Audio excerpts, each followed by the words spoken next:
Thank you very much, and happy 50 years old, almost as old as I am. That's great news. I am from Fort McMurray, as you may be aware, and I am an Albertan through and through, and very proud to be Albertan. I am from a family of farmers and ranchers, but 50 years ago we moved to Fort McMurray, and we've never looked back. We love Alberta. We love Northern Alberta, just like we love Southern Alberta, and it's great to be here. So, without question, the Southern Alberta Council on Public Affairs continues to make a tremendous contribution right across Alberta to policy and to public policy. I was told by my colleague Leela here, who was here some time ago and is the MLA for Chestermere Rocky View, that she was kept on her toes during question and answer period. So hopefully you'll keep me on my toes. I am known as a bit of a toe guy, so I'm not sure what that actually means, but I've been kept on my toes a couple times before. In fact, we have a few people here that keep me on my toes all the time. Grant Hunter, of course, is the MLA from just beside this riding, and Dave Schneider, the other Wildrose MLA. Could you just stand up, gentlemen, just for a moment? This is part of my team and your team. Now, I point them out because we are part of a team, and there are some different political teams in Alberta right now, and I am very proud of our team. We've never been more united, and I think better than what we are right now. Never stronger, that's for sure.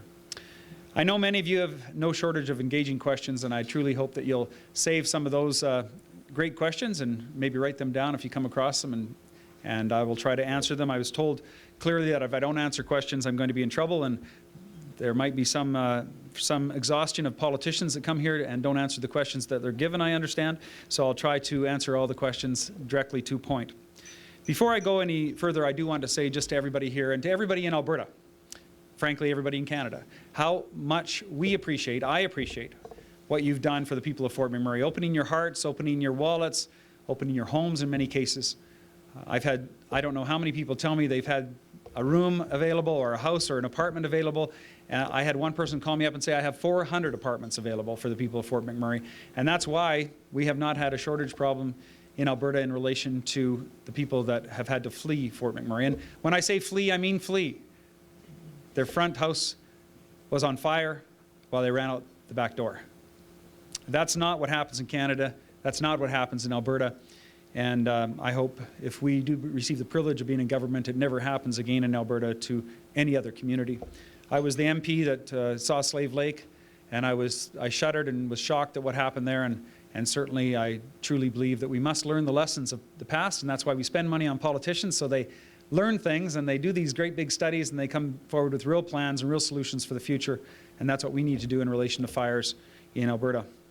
Before I go any further, though, I do want to talk just briefly a little context of why I believe these policies that Wildrose has are the future and a cure for our current economic woes and our budgetary woes, which we do have now and we will continue to have for some years as a result of some of the decisions over the immediate past and over, in fact, the last decade in our government. My life in Alberta surely would not have been possible, and it has been a great life, notwithstanding what you've heard on the news. I think I've had the greatest life in the world because I've had an opportunity to see what other places are like in the world, and I can assure you that I would rather be in Alberta with the problems that I've had, my house burning down, my son dying, than living in many other countries that don't have any opportunity, and the short life expectancy as well as the traumatic nature of their personal lives as well as their economies make it clear that I am so happy to be in Alberta because I wouldn't have had this life if I would have been somewhere else, and it has been an incredible life, and it continues to give me all the wonderful things that Albertans and Canadians have, which is opportunity, future, and a better life. So I do want to tell you, first of all, that I'm very excited to be here and happy to be an Albertan, very, very happy on where I am right now today and moving forward. The things that matter the most in the world to you should take a backseat to nothing. And that means the things like your home, your family, your friends, your job, your quality of life. My family moved to Fort McMurray when I was a little boy. I was the youngest of 11. And I learned how to be very innovative. I also learned how to eat quickly and run fast. 7 older brothers. But all of these things that I grew up with, I ran a dog team up in Fort McMurray. I was part of a family that was involved in many different businesses, working with our hands, working with our backs. And that life would not have been possible if I wasn't in Alberta. And that's what inspires me to work so hard and inspires me to come here and talk about, how great Alberta can be, because I think Alberta is great, but I think we can be better. And I want to strive for that, and our MLAs every day strive for that. And I believe now is the time for some Alberta innovation, Alberta grit, because it's what Alberta needs right now to once again be seen as not just an economic leader, which we can and will be again in growth in Canada, but also a leader in health and a leader in education. Those things that are so important to all of us, and that we don't notice they're not there until we need them. That means health care for our children, education for our children, for future generations so they can take care of us when we're not working anymore. We want an Alberta that focuses on people cured, not money spent, that leads in having the lowest wait times in the country for our health care, and the best education system in the world, like it was just 15 years ago. It's why we in the Wildrose have been so busy for the last 6 months, because we don't believe the opposition's role is just to criticize, notwithstanding that may be what you hear mostly from the Wildrose. We believe that our job is to put forward constructive solutions, options, opportunities. We presented, for instance, a 12-point jobs action plan to get Albertans working again. We released recommendations on how to deal with the fentanyl crisis in our major cities and even our smaller towns. We also put forward recommendations on how to reform the mental health system. We believe that's absolutely critical, and we have been not to the standard we should be in Alberta on mental health. Mental health needs in Alberta, especially given what happened in Fort McMurray, will be prevalent. The mental health needs are what I'm more worried about in Fort McMurray than the physical health. We put together an equalization fairness panel to help Alberta present a more equitable proposal for when equalization is renegotiated in 2019. We want our fair share. And we made 10 budget recommendations that form the basis of our fiscal vision for our province that I'm sharing with you today. It's clear that Alberta is facing no shortage of public policy challenges. In a 5-month period, Alberta has suffered 4 credit rating agency downgrades. I believe that's a record. Standard & Poor's has dropped us from AAA to AA+, and now to AA. Alberta has lost over 80,000 jobs since the last general election. Industrial parks are shrinking. Nisku, Fort McMurray, all over the province.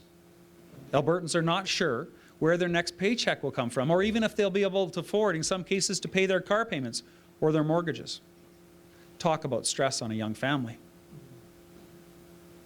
Finally, despite the National Energy Board ruling in favor of building new pipelines to Tidewater in an environmentally sensible and responsible manner, there still remains significant obstacles.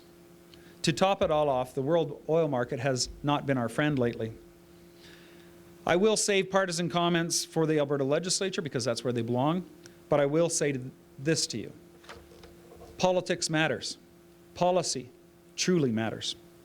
And in the current economic climate, a Wildrose government would be finding ways to lower the tax burdens on families and businesses, not raising them. We would be reducing government expenses, not adding costly new programs at a time when Albertans will not be able to afford it.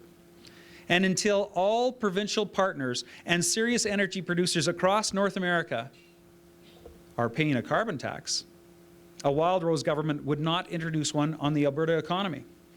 It's not competitive, and we compete. We get the same price for our oil as they do in Saskatchewan, as they do in North Dakota. A carbon tax makes us uncompetitive. There is a third way as well for governments to spend money.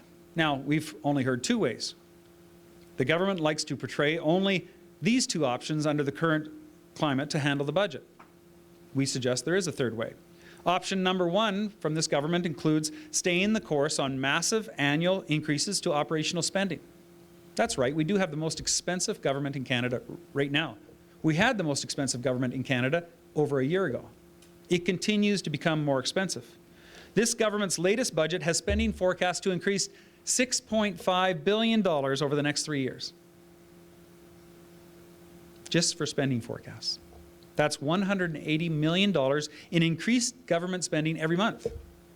Every day, $6 million in just increased spending. $6 million per day. During a time when we're collecting less money, when more Albertans are out of work, when 80,000 Albertans have just lost their job. To compensate for this new spending, it means borrowing on a scale Alberta has never ever seen before. In just a few short years, Alberta is projected to be $58 billion in debt. That's $2 billion in annual interest payments, $2 billion a year in interest payments.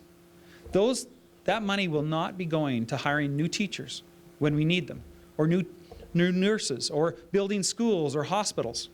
It goes to big banks to pay interest rates.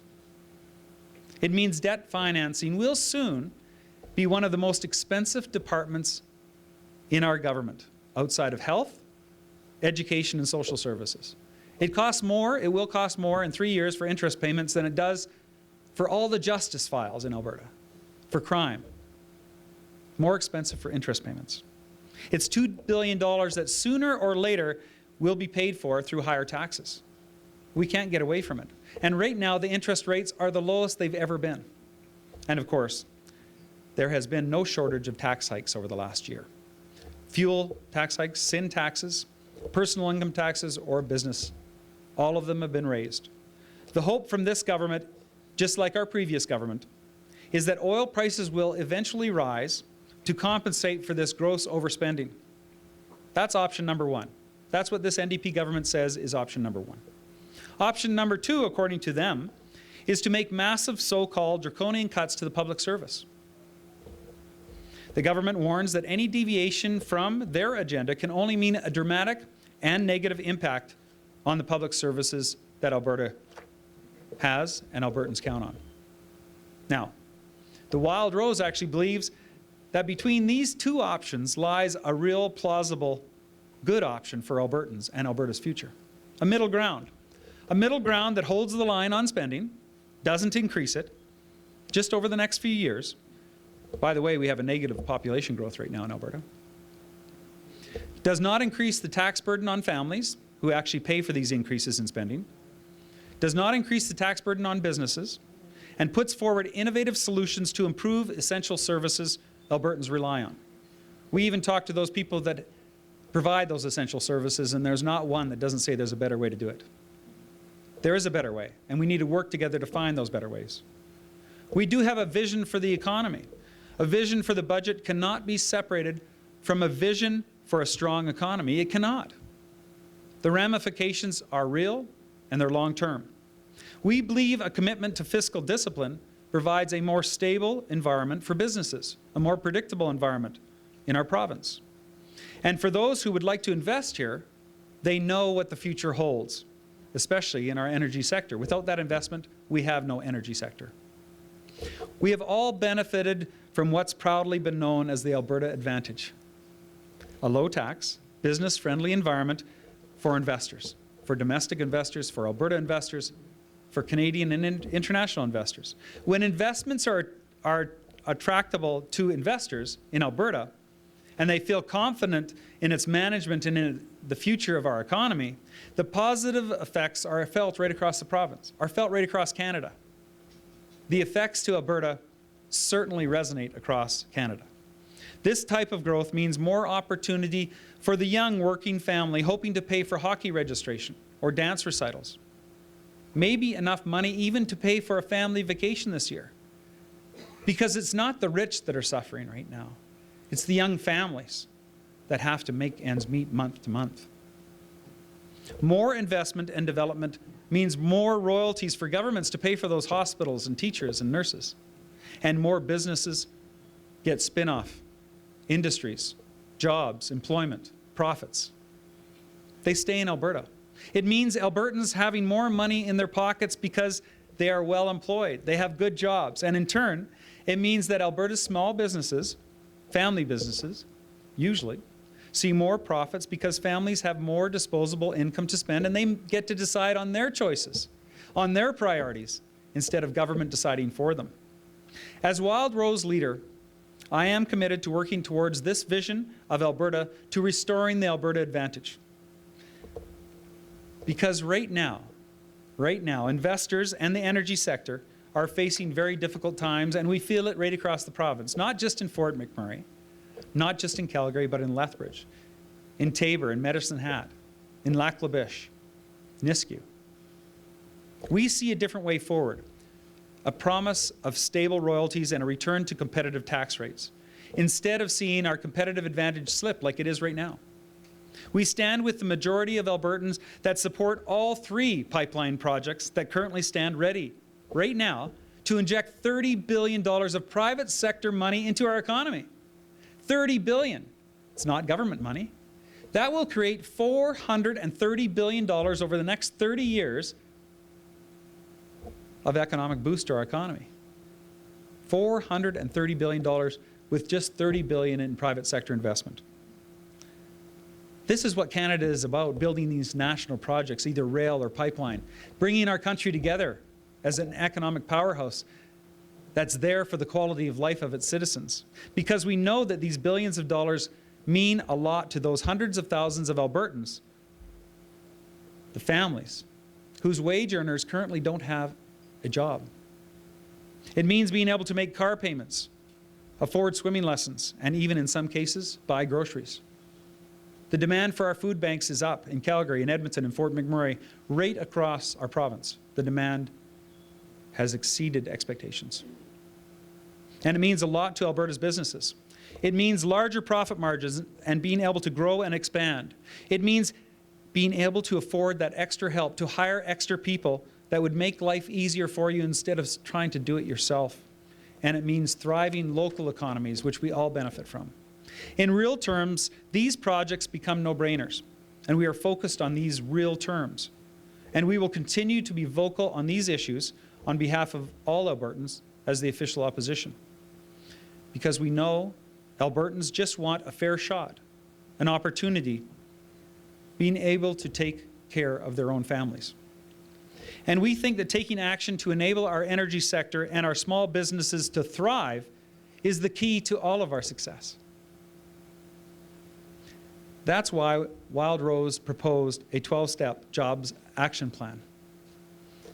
You see, we also see a future where Alberta isn't only a safer place to invest, but it's also an easier place to do business. Many of the proposals would work towards this goal that we came up with. Proposals such as cutting red tape by 20% to save businesses time and money. That's important.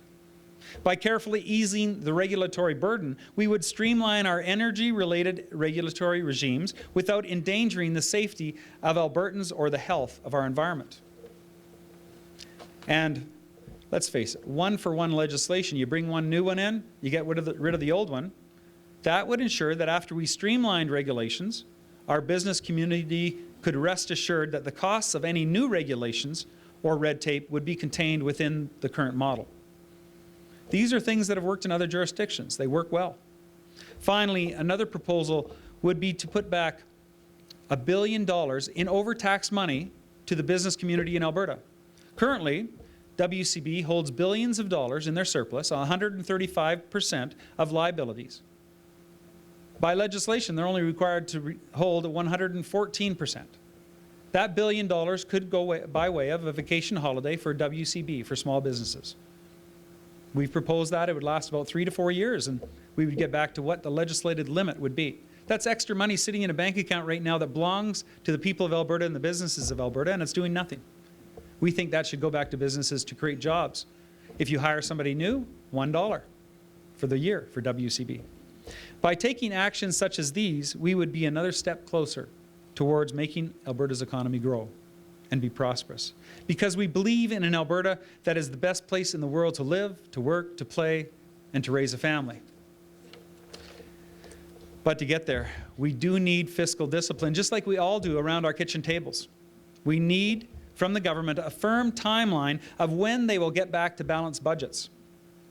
We need to actually hold the line on spending and look for ways to find just a few pennies on every dollar spent. When you consider that our neighbors in British Columbia actually spend 20% less on government than we do, actually reducing spending by just a few percent is a modest, reasonable step towards getting back to balanced books. And I truly believe we can get back to balanced books without any cuts to the nurses and the teachers and the frontline services that we want and depend on. I'm an Albertan. I want these services. I expect these services. I deserve them just like my family does. They should be there for us, and we can do it without risking them. Only by getting our financial house in order can Alberta once again stand with confidence on its own 2 feet, proudly, confident. This is the vision Wildrose has for our province. This is the vision Brian Jean has for our province. I love Alberta. An Alberta that cares for those unable to care for themselves, but generates prosperity and lets people enjoy the rewards of their hard work. Our recent budget sustainability recommendations outlined exactly how Wildrose would address a difficult financial situation such as Alberta faces right now. I lived through the National Energy Program of the 80s. I remember it. It's not unlike today. It focuses on ensuring the sustainability of frontline services and eliminating ineffective government spending. And there is a lot of ineffective government spending. The sustainability of public services means putting forward innovative solutions today because our public service is the backbone of our province. It's important. A recent Alberta government report actually shows that 10% of Alberta's public sector either resigns or retires every year. 10% every year. Given the inflated levels of managerial ranks across government, asking members of the public service to do more with less through a hiring freeze will be a good first step towards making our government more efficient. It worked federally, and it would work provincially here in Alberta. Thousands of Albertans are forced to find the same types of savings around their kitchen table right now and for the last 12 months. So should their government. With Alberta on track to face a $10 billion deficit this year with a population of 4 million people, I might add, we believe asking for a freeze on wages and new hires for all non-essential positions across the public sector is a necessary and good step to getting Albertans' budget back on track. Results-based budgeting was completed in Alberta last fall. Out of the 650 recommendations that the challenge panel developed, 20% contain savings. These should be considered seriously. A review of operational spending is needed to consider why Alberta spends $2,000 more per man, woman, and child than British Columbia. It doesn't make sense. A program review would identify inefficient processes and redundancies to ensure that Alberta's programs are running much more effectively for you, for Albertans. Other ideas include showing leadership from the top by ending examples of wasteful spending. Simple and practical steps like cutting government travel by 50% and bringing in Auditor General value for money audits.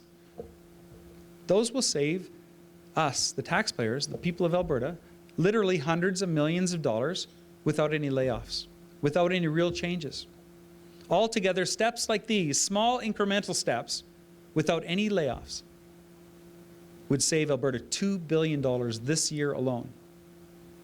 Those recommendations were ignored. In conclusion, I want to make sure I'm just between 25 minutes and 30. I don't want to get any hook on the side there. But I'm proud to have been part of a federal government in Ottawa, and I know not everybody is proud of that federal government in Ottawa, but I was. Because that government was pragmatic. It invested when it was necessary to invest for the people. But it also trimmed the size of government in some areas that weren't efficient and weren't getting good results. Prudent fiscal policy is something I believe that all governments should strive for because they're not spending their own money. They're spending yours. It's the template we believe Alberta should be using to cure our current fiscal problems. These principles of working towards balanced budgets, low taxes, and strong public services have proven to be a successful formula for economies right around the world. I think these are good steps. By prioritizing spending and protecting frontline jobs, a government gives itself the freedom to offer to its citizens the tax cuts when they need it most, and incentives when they need it most to build businesses and to build and support families.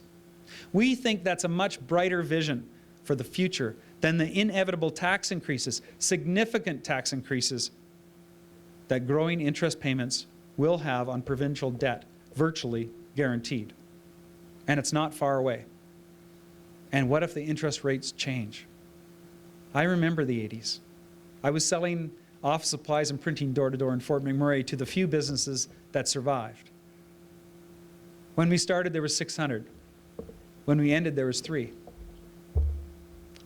649 dealership and my parents' business, which shows you to survive a government-run monopoly is about the only way you can survive a liberal national energy program.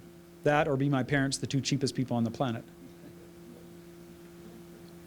But all jokes aside, it was the worst time of my life, seeing all my family and friends losing their jobs, losing their houses, moving out of town. Nothing struck me harder than that when I was growing up. I was in my 20s. We do think there's a much brighter vision for our province and for Alberta's future. Now, I know you have no shortage of questions. So if I am not told I have to keep speaking for another 3 minutes, I will leave it there. But just let me say thank you so much for the opportunity to be here today. I always love to get down here to this part of the country. I hunt down in Cypress Hills quite often, and I really, truly love all of Alberta. It's a pleasure to be here, and it's a pleasure to see you all here. Thank you very much.